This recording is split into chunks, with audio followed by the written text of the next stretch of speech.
Fighting in Syria has broad security and humanitarian implications for its neighbors, an instability that shows no sign of fading. Secretary Kerry told Prime Minister Netanyahu the international community understands those risks to regional stability, including Israel's security.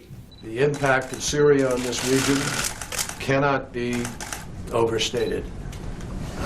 Massive numbers of refugees, enormous violence, now the potential of disease, polio, a breakdown of the health system, and perhaps even, if we don't succeed, the destruction of the state of Syria, with all of those dangerous implications. Mired in its civil war, the Syrian government's done little to antagonize Israel.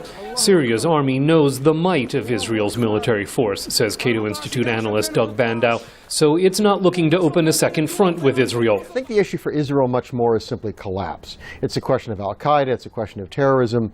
In many ways, the worst case for Israel is for the rebels to win, because they're much less controllable, there are multiple factions. My guess is there wouldn't be a unified government. Still, there's also the issue of Iran's support for Syrian forces and for the Lebanon-based anti-Israel militant group Hezbollah. Israel's reportedly struck several Hezbollah targets ferrying arms inside Syria. American University professor Akbar Ahmed says Israel's watching Hezbollah closely. Iran cannot simply abandon the field, as it were. It also supports Hezbollah. Hezbollah is very closely allied with the government in Syria and has a major presence in Lebanon. And because of the Lebanon situation, Israel gets involved.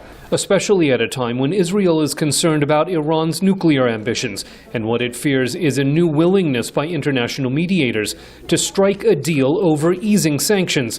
Prime Minister Netanyahu says that would be a dangerous mistake. I think that this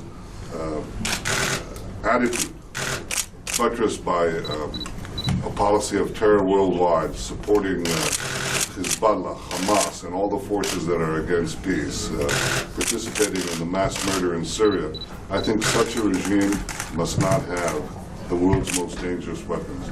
Israeli concerns about Syrian instability also include the political crisis in neighboring Egypt and a broader breakdown in alliances as the United States has suspended the delivery of major weapons systems to Egypt's military-backed civilian government. Egypt swinging away from its traditional role as a close ally of the United States, and especially in the context of the geopolitics of the region, which brings in Israel, which brings in Saudi Arabia.